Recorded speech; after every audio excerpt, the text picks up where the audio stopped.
Have you ever wondered if it's possible to improve your vision naturally, to get rid of glasses or contact lenses so you're not dependent on them anymore? Well, if you're an eye care provider, you probably think that no, it's not possible to get rid of your glasses or contacts, unless, of course, you have surgery like refractive surgery or cataract surgery. But my guest today on the IQ podcast argues otherwise. I'm so excited to bring on the IQ podcast my friend and colleague, Claudia Muehlenweg, who's going to be talking about natural vision correction and the technique she uses to help people see better naturally without having to rely on their glasses or contacts. So stay tuned for this week's episode of the IQ podcast. Welcome, welcome, welcome, everyone. Welcome to another episode of the IQ podcast. I'm your host, Dr. Rani Banik, and in this podcast, you're going to be learning things to help elevate your knowledge about vision health and brain health and raise your IQ. Today, I'm so excited to bring on a very special guest who's both a friend and a colleague who is an expert in natural vision correction. So my guest today is Claudia Muehlenweg, is the founder of the Naturally Clear Vision Institute and creator of the Naturally Clear Vision Method. She hated her glasses from the time she got them at the age of 3 and has made it her mission to help others see clearly naturally, just like she did over 20 years ago. Claudia is a sought-after international speaker and workshop leader. She focuses on finding the root cause of her clients' blurry vision instead of using symptomatic treatments like glasses, contacts, or surgery that can actually make their eyesight worse in the long term. I am so excited to bring on today's special guest, Claudia Muehlenweg. Claudia and I actually met a few years back in 2020. In the middle of the pandemic, we were both part of this health and wellness community of providers who deal with health and wellness. So that's how we met.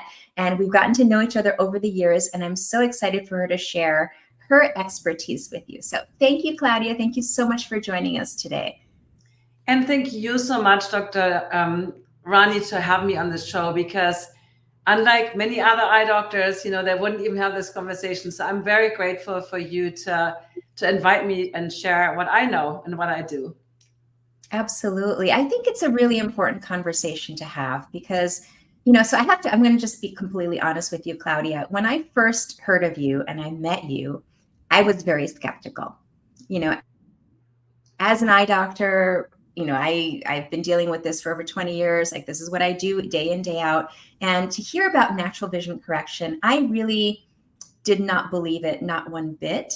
And I'd even tried the Bates method myself, and we can talk later on about the Bates method, and it didn't work for me. So I was really skeptical about, kind of your approach and what you offer your clients and your programs. But then once we, over the years, we've seen each other every year at this conference, and we sat down and we actually had conversations, and it turns out that what you do is really not that different from what I do when I talk to my patients. So I'm just so glad to have this opportunity to have this conversation with you and have other people learn as well, especially eye care providers like optometrists, ophthalmologists, because it's important. Like, patients come in asking about it. Like, what is natural vision correction? Like, should I do it? Should I not do it? So, yeah.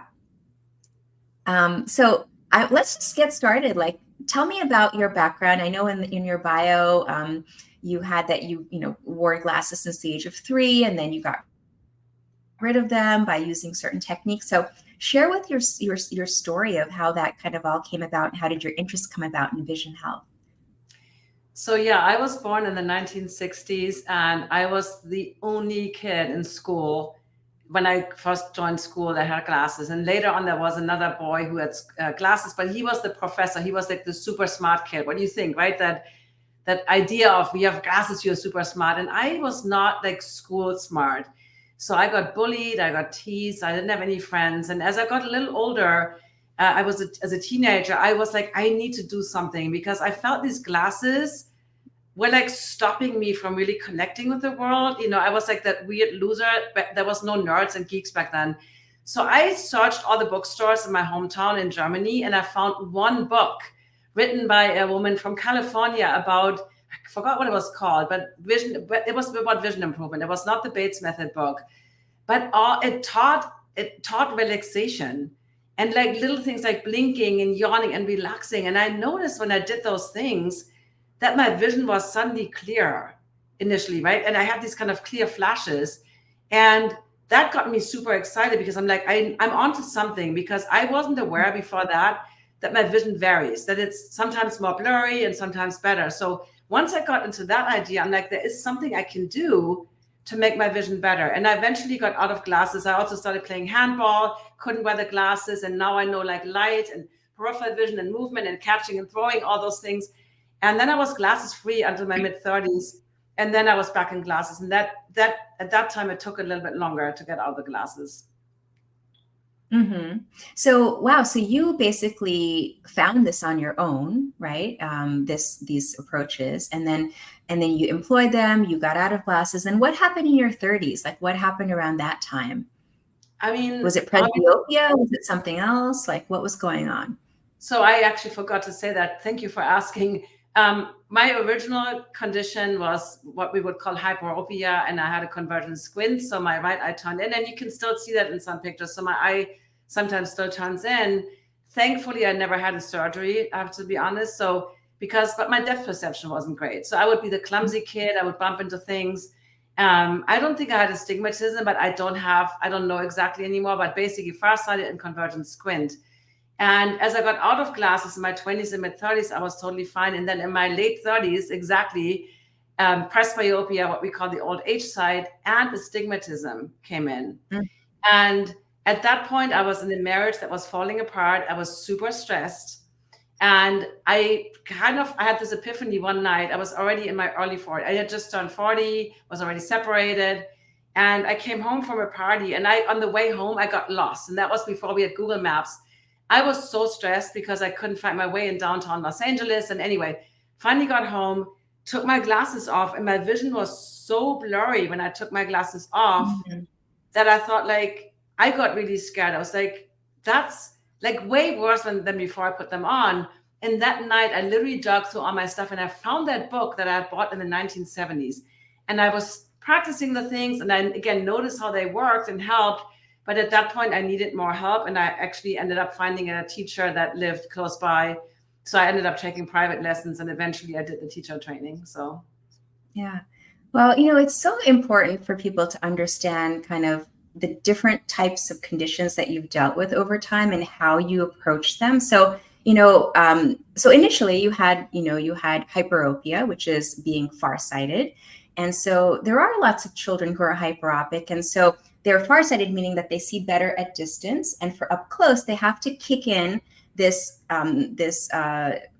muscle, the ciliary body, and they have to accommodate. So it allows them, so their muscles have to work really hard so they can focus up close, they accommodate. And sometimes, especially in young children, like around the age of 2 or 3, what happens is when they accommodate too much, their eyes turn in. So this is accommodative esotropia is what we call it, the medical terms, but it's because children are naturally, seeing well at distance, and for up close, they have to kick that in. And then that's why they need the glasses to relax their accommodation, to help them relax it near so their eyes don't turn in. So you actually had a very common condition. And it's interesting that you were able to find techniques to wean yourself out of glasses, because eventually we do say most kids do outgrow those types of glasses because their eye changes and they're no longer accommodating so much. So it's not something that most eye doctors tell their patients to do, though. That's the interesting thing. Like, most of us will tell our young children who wear glasses for this condition, like, just wait, you'll grow out of it. Like, when you get to like maybe 10 or 12, you'll grow out of it. But you actually actively did something to relieve your symptoms, which is phenomenal. What were do you remember like what some of those exercises were? Like, what were you doing? You mentioned blinking and yawning, like that. I correlated that, especially later on in my 30s. I realized both times of my life I had tremendous stress. So first I had stress because I didn't have any friends. I wasn't part of any of the cool kids, right? That was one thing. So I was emotionally I'm actually extroverted, but I always thought I was introverted because I didn't have any friends to play with. The other thing I realized is that because I wasn't that good in school, I had to study and study and study. And that put, like you said, that close-up work. And then I did my high school exams. that's when my vision got really worse again. And that's when I got Mhm. really, that's when I found that book, because I was like, I don't want it to get worse. Because I was able at that point, like you said, going out about riding the bike, I was able to do all that without glasses. And I only needed them at that point for all the homework, the close-up work, right? I got to the point where I didn't need to wear them day in and day out anymore. But I was so scared my vision got so worse. So it was really relaxation techniques. It was movement practices. It was relaxation techniques. It was the sunlight into my eyes. Of course, I had wore sunglasses, which weren't even that popular back then compared to now. I did the eye rest, what we call cupping or palming. And I started meditation, and I really realized that when I was that connection of noticing how the vision varies, that was the hook for me to realize, like when I'm stressed, it doesn't matter if it's the mind or the body. And then you start staring, and then you get into that kind of deer in the headline mode. And when I Mhm. practice this relaxation and the moving the eyes, the specific techniques that we have, my vision would get clearer immediately. So I knew that something I was doing, some habit that I had, was really making it worse. And that was kind of the hook that Yeah, helped thank me. you so much for sharing that, because a lot of us providers, all we do is we prescribe the glasses, but we don't necessarily ask what's going on in someone's life. Like, what is it? What is the context of this? Like, why did somebody all of a sudden become so, overcome by eye strain and stress? And so it's such a key factor is stress. And I recently saw a child. He's a teenager, actually. He's 17 years old, who is very similar to what you described. Like, he was studying really hard, and he was just could not focus, and he can't do his homework. He can't do his exams because he feels all of this stress of what's going on as he's going through school. But it's manifesting in his vision, and he cannot focus. And no one has diagnosed him with any kind of psychiatric disorder. It's just circumstantial stress in his life that's causing his vision to really be challenging. And someone like that could really benefit from some of the techniques that you're sharing, Claudia. So I think all the eye care providers listening to this, please, please, please ask about what's going on in your patients' lives. Ask them, like, what's happening. Is it something at school? Is it something at home? Is it work stress? Is it a deadline? Like, is it financial difficulties? Like, what is it? Because I think once people can really pinpoint what it is, then they can work towards relieving their stress. And as a So provider, I think it's part of our responsibility to help them sort this out. sorry to interrupt, but yeah, I really appreciate what you just said, because I asked in my free classes, I always ask my clients on the webinars, and they say the same thing. It's like you get rushed through, and I know obviously there's a medical system that is based on you don't have enough time for a patient. That's another whole nother problem. But like, yeah, the stress, the sleep, because when we are stressed, we are in the sympathetic nervous system state, right? And that is a good state to be running from danger, to be alert. But when we're in that chronic stress, first of all the muscles, I do a lot of body work too, like myofascial release.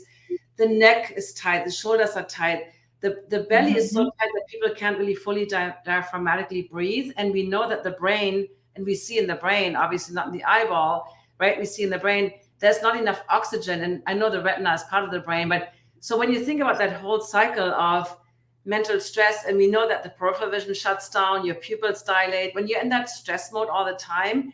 And that was me. And I thought it was normal, because it becomes your normal. You don't even realize that you're so tight. You go get a massage, and like, you're so tight. I'm like, almost like a badge of honor. Well, I'm always tight. I'm a busy woman. So I think it's very important to connect with that. And like you said, when you have those teenagers, sometimes it could, like, 80, learning difficulties and vision problems sometimes also get confused, right? It's like, it could be also dietary things. Like, what are you eating? Are you happy in your life? Like, what are you looking forward to? I look a lot into, like, a lot of the clients I work with are 50 or 60 or older. And like, what is the vision for your life? Like, are you getting excited about getting out of bed? You probably watch the Blue Zones too. And I noticed when I watched the centenarians in the Blue Zones, many of them didn't wear glasses, but they had this in Japan, this ikigai, this idea of, like, there's a Mhm. purpose. So I feel like our eyesight, and obviously when you measure visual acuity, that's eyesight, usually, unless you have glaucoma or some of those issues, we don't really do a visual field test, or we don't really check night vision. I mean, sometimes even binocular vision, and some of those more like lens crafters, eye exam, we don't always even check those things. And or color vision, right? Sometimes I have never had a color vision test in my life at an eye doctor. I mean, I've done it for myself, Yeah. So, but basically, You're I so right. Yeah. vision better than eyesight. Eyesight is just Yeah. one So, aspect. so for the people who are listening, who are not providers, who are not eye care doctors, who are, just general public, there's so many components to vision. This is what Claudia is talking about. It's not just how you read on the chart. It's not just the resolution of how small you can read on the chart. It's your peripheral vision, your color vision, your contrast, which is really important. Like when you're in a dim lighting situation, how well do you see? Or if you're at night and you're driving, how well do you see? Like this all is part of your vision. And a lot of it, unfortunately, doesn't routinely get tested during an eye exam. As a neuro-ophthalmologist, I do test all of that. Like I always do a field test, color vision, etc. But in most eye exams, not everything is tested. So if you are having some challenges with some of those issues, maybe ask to get that tested. Request that, and hopefully your eye doctor will be able to get that done for you. Because there's again so many components to vision, and the other part of it, which you mentioned, is we don't necessarily, what you were alluding to, is that we don't necessarily see with our input comes into our eyes, but we actually see with our brains. And our brain is what's processing all of this information. And our brain, there's the central nervous system, but then there's also the autonomic nervous system, the sympathetic and parasympathetic nervous systems, and all of that put together creates a visual experience. And are you having a comfortable visual experience, or is it something that's very challenging for you? And this is what Claudia is talking about. So I'll let you, I probably am talking too much, but go ahead and share, what are some things that you do when people come in, like having these kinds of challenges? First of all, I love that you just explained all this on this level. I think it's really helpful for listeners to understand from your perspective how you explain this. So I really want to acknowledge you for doing that. Before I talk a little bit more about what I do with clients, can I say something that blew my mind when I first learned about this? They did these studies with people that have dissociative identity disorder or multiple personality disorder, and they found that people, those are the people that have different personas or alters, right? Obviously, they have a psychiatric condition, but they found that not just the visual acuity was different, but the color perception, the intraocular pressure was different, the pupil size. So now we're talking about one physical body that has, like, let's say there was a TV show a while back called The United States of Tara. And in one of her personas, she was Bud. She was this guy, right, with the overalls and stuff. And she wore glasses in that persona. And to me, that was like, how can that be? We're talking about the same physical body, right? But now they measured that, like, say they measured her as Bud, and she was like a -3 myopic. And then in another persona, she was like 2015 visual acuity. Like, to me, that was like, wait a That's moment, fascinating. like, right? Wow. Well, is Yeah, this based off, this is a true story? yeah. This is studies. Yeah. I can definitely, I can get you the link for that. That was studies. Fascinating. I had no idea that people with this type of dissociative personality disorder, their vision actually changes when they adapt different personalities. Isn't Wow, that that is crazy? fascinating. That Yeah, is so fascinating. Wow, I definitely am going to look into that. yeah. Well, thank you. Thank you for, I always love learning from my guests. So thank you for sharing that. I'm definitely going to look into that. So, we were talking a little bit about some of the techniques. Could you can we just do a technique together? Like one of your, let's just practice so everyone can watch and learn and maybe do it along with us and then share it with others as well. So any one of the techniques you want that. Let me think about, okay. The number one thing is blinking. So blinking more, because that's another thing, especially when we look at screens. Also, the studies have shown, and we know that, right? We have more dry eye, computer vision syndrome, because we look at the screen and we get so sucked in and we forget to blink. So blinking every 2 to 3 seconds. Initially, I had to tell myself that and put stickers everywhere, and now I cannot do it. So just blinking more lubricates the eyes, and it also prevents that hard stare, that kind of like, have you ever done eye gazing with somebody and they kind of look at your eyes and you're like, it's almost like creepy. So, relaxing the gaze, blinking is one of those simple things you can do. Another thing, I touched on that already, because we can't really practice sunning here in the studio, but we can do palming. And palming is basically a way to relax the nervous system, to give your eyes a break, and to also, relax the optic nerve. So it's basically, you can also close your eyes. Sometimes we don't always have to look. We can just close our Mhm. eyes. In fact, as a kid, I want to give you a little anecdote. As a kid, because I'm not an auditory learner, which I didn't know back then. Now I know what that means. I had trouble understanding things through the ears. I had to see things, right? Despite my vision problems, but I was a visual person. So I would sit in school and close my eyes because it helped me to understand the words better. But then they were like, "You're sleeping, wake up, Claudia." I got in trouble for closing my eyes. But sometimes just kind of closing your eyes, giving that visual input a little break, connecting with maybe connect the feet on the ground, taking a few deep breaths. So that's kind of like, I'm in the present moment, because I always say eyesight happens only in the present moment. The rest is foresight and imagination, or hindsight and memory, but actually seeing, right? But pausing a little bit. And then if you want to add more, you can do the cup. Some people call it cupping or palming. You can rub your hands together if you want, and then you cover your closed eyes with your cupped hands. You cross your fingers on your forehead so that you can freely breathe. And then ideally you want to have some kind of rest, support for your elbows so that you can relax your shoulders. And how Relax. long do you recommend doing the cupping or palming for, I'm typically? still doing it. I mean, here's the thing. I always say, do it for as long as it feels good. Like if you get the same results in 30 seconds and in 5 minutes, why would you do it for 5 minutes? But so Mhm. basically what I advise people, bring up a happy memory in your mind. So bring up something where you go, like a person, an event, it doesn't matter what it is.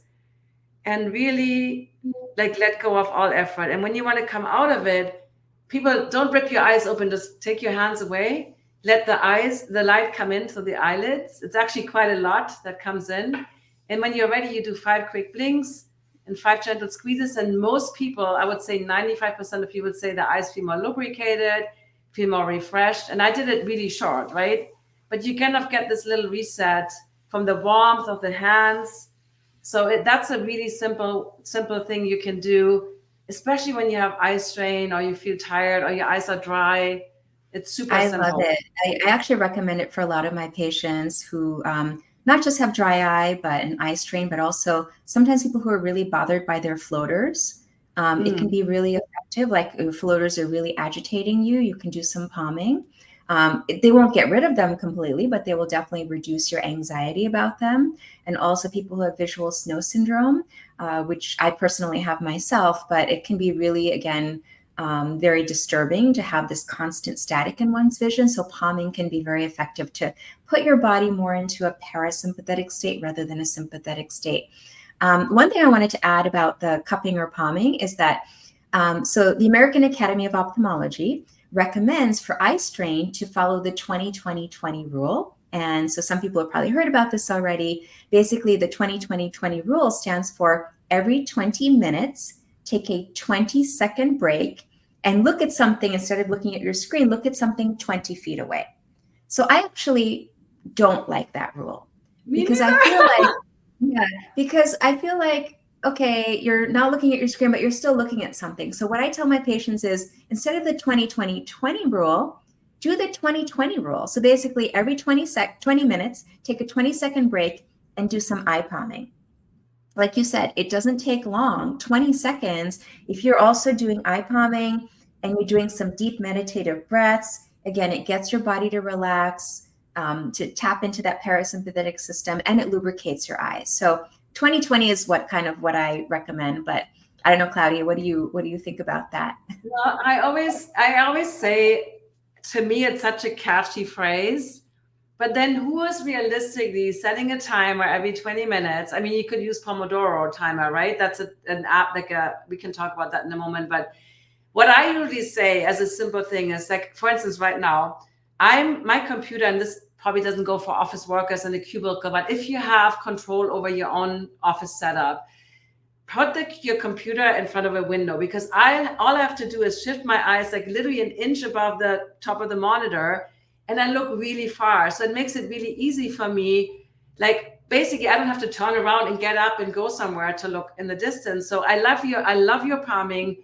I totally love that too. Resting your eyes, maybe having some kind of timer. But I feel like it's still too mechanical. Like I feel like I teach people to have better habits. For instance, have the room be bright too, so that you're not so drawn into the screen.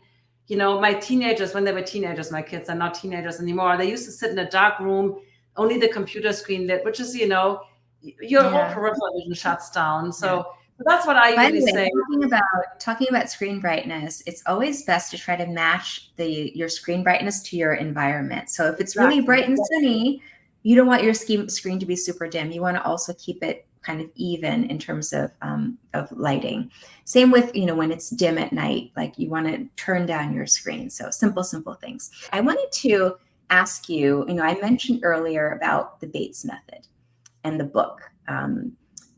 By William Bates, MD. So what are your thoughts on the book, and what do you find that some of these techniques, do they work for your clients? Do they not work for your clients? What's your take on it? I think the Bates method is really the foundation of all vision improvement, because Bates was the first. He started by noticing that some of his patients' vision improved, and he got really interested in like how.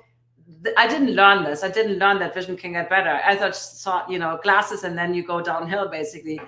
So I think the biggest thing, the misunderstanding of the Bates method, is that it's eye exercises, when if anything, you want to call them relax exercises. And 90% of the Bates method is working with the brain, the mind, with the imagination aspect. So it's really all about relaxation. He would never teach like tromboning, moving like like something like, or pencil push-ups, or it's not part of the Bates method. That's what you're talking about, like the Brock string exercise. Like, yeah, I mean, I use the Brock string. I mean, I'm not saying that Bates had everything, but what he had was, you have to learn not to strain, and that is easier said than done. And I think that's why it didn't work for you. And in my like late 30s, 40s, needed a teacher, because we don't see, like, I have people doing this exercise, like as an exercise. The swing is an example.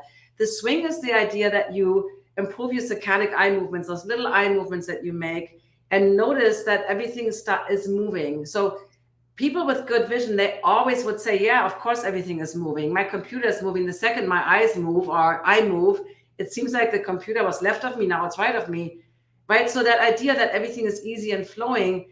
And then I see people that do the swing and they just do it like kind of mechanical, like, almost not paying attention to their eyes. They just kind of move side to side, like a gym exercise, like an ab exercise or something. And they don't see results because it is so connected with our perception. And so Bates always started with what he called favorable conditions. Like with palming, think of something that is easy to remember, something where that doesn't require any effort whatsoever. And when you start from that point, you can then slowly like, oh, this is what it feels like when it's easy. And then you kind of figure out like, what are the things where I'm straining?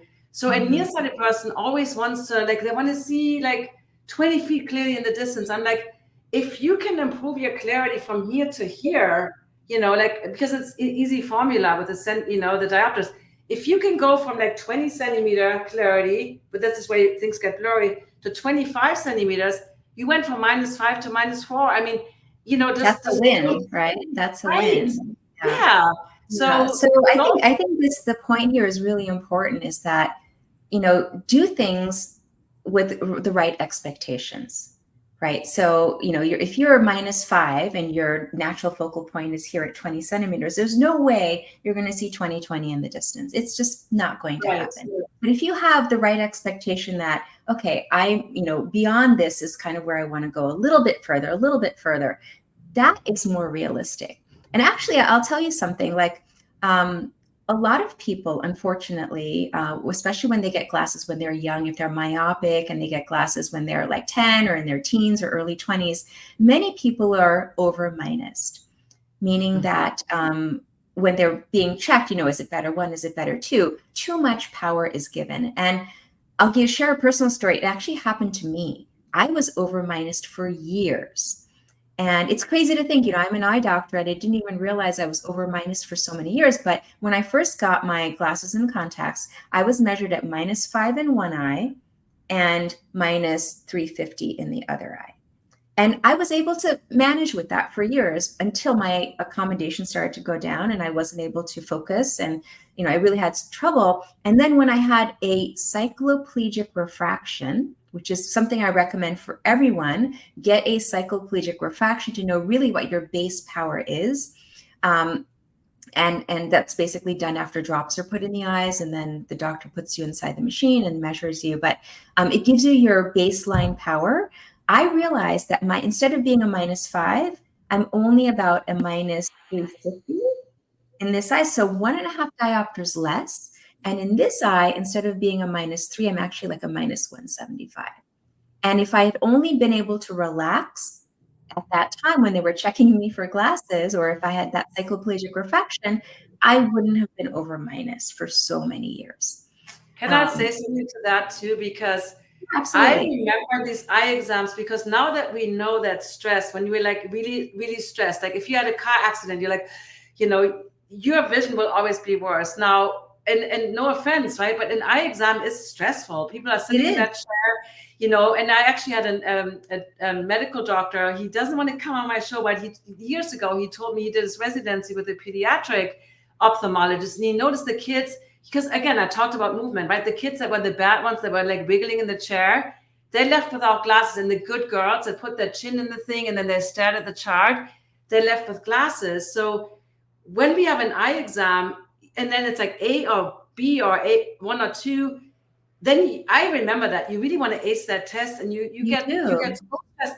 So I always say that most likely you're probably a quarter or half a diopter probably overprescribed, just because you were in that like stress moment of your life. And that's when you get the new glasses and you put them on, you're like, oh my God, I get a headache, they're too strong. I always say to my clients, return the glasses, say they're too strong, because effectively, and we don't have enough time to talk about animal experience, but you make your vision worse by always wearing that, like you said, that extra strain of wearing the too strong glasses, because you were probably in that worst moment. So I Mhm. recommend, before you go in, do some palming, do some breath work, take your time, remember to blink and breathe when you do that exam, because it does Yeah. make a big difference. Yeah. And yes, absolutely. There's performance anxiety when people are in the chair. They want to do well. They want to see that tiny, tiny line on the bottom, Right. but that may not be the best thing, because in order for you to see that, you're kicking in a lot of effort. You're kicking in a lot Mhm. of accommodation, and it may cause you to be over minus. So I love what you said, like do some palming, relaxation before you go in. And, ultimately you can ask for a cycloplegic refraction. That's probably the best thing to do.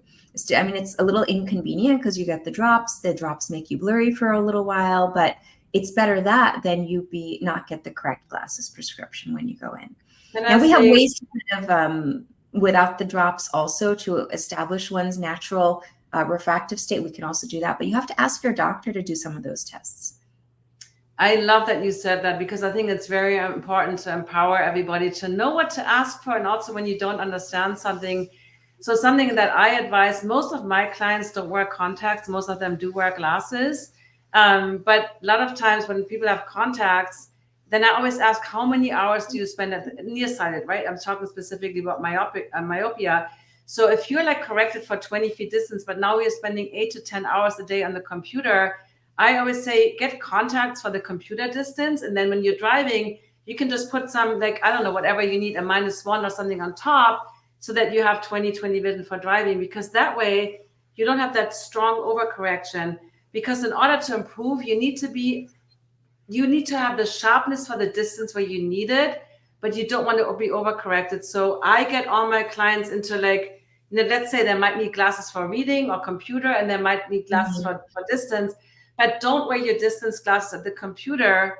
And a farsighted person that has presbyopia always knows that. They get the reading glasses and then they look up and they take them down because everything is blurry, right? But I think with myopia, there is kind of this idea, especially when you get them as a kid, like you said, you kind of wear them all the time, even if you're spending all these hours studying in college, which is really putting a Yes, they're stress. not meant. Yes, I think thank you for bringing that point up. It's really, really important.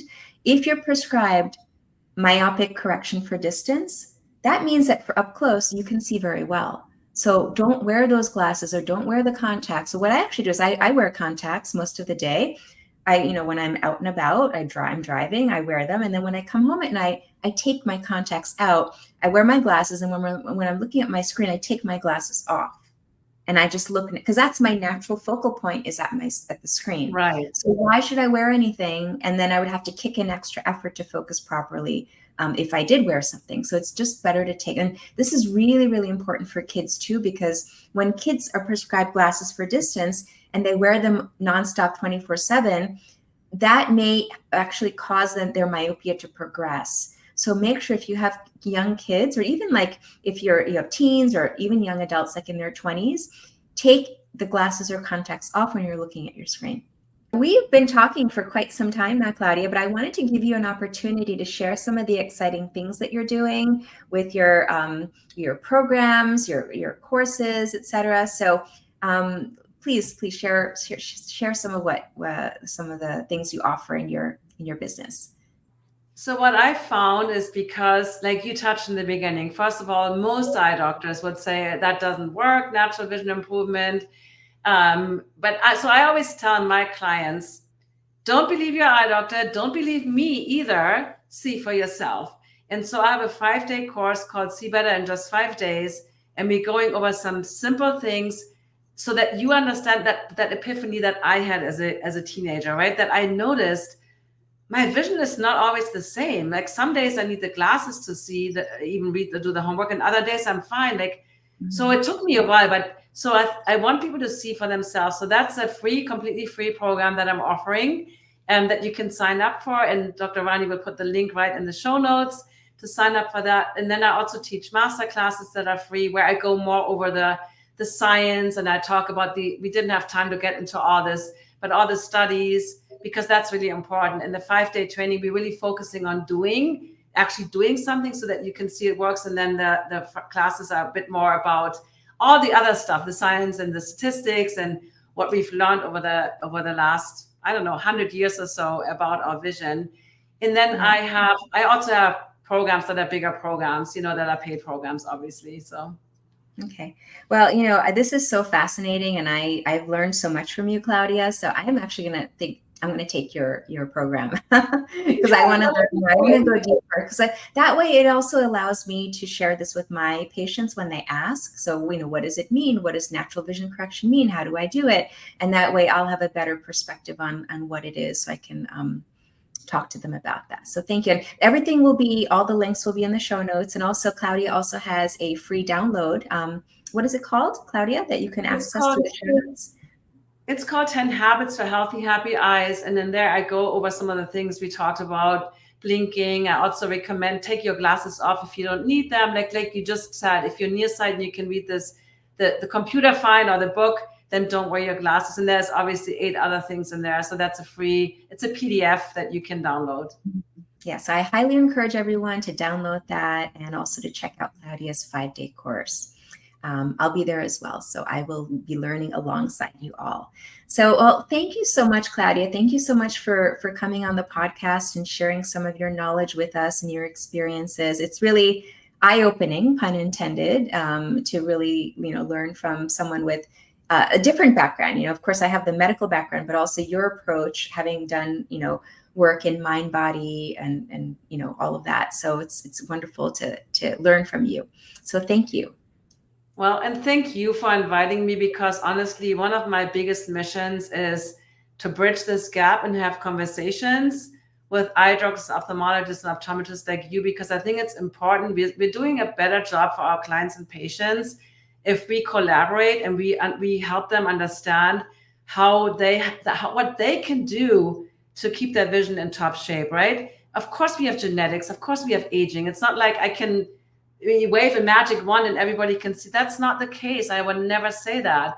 But I think understanding what each person can do to keep their vision in optimal health, and I know you teach nutrition and all these other really important aspects, I think it's so important, and that we would do a service to the world if we would collaborate, and like you and I do, right? But a lot more of us. So yeah, no, we're all in it for the same ultimate outcome, is to enjoy clear and vibrant vision, right? And so you approach it through various different aspects, and you take all the best of, what you've learned, and you employ them, and that way you can hopefully enjoy healthy vision for a lifetime. So that's our goal. Like, that's the common Right. goal. And to be relaxed while doing it, which is also really important. But thank you so much, Claudia, for coming on. If people want to reach out to you, of course, we've talked about your program. Like, what's the best way for them to contact you? Your website or Yeah, we have a support. So my website is naturallyclearvision.com, and support at Naturally Clear Vision is my help desk, and that's the best way to reach out to us. Okay, wonderful. Well, thank you so much for being a guest, Claudia. It's been a pleasure. And for all of you out there, I hope you enjoyed today's episode of the IQ Podcast, and stay tuned for next time. See you soon.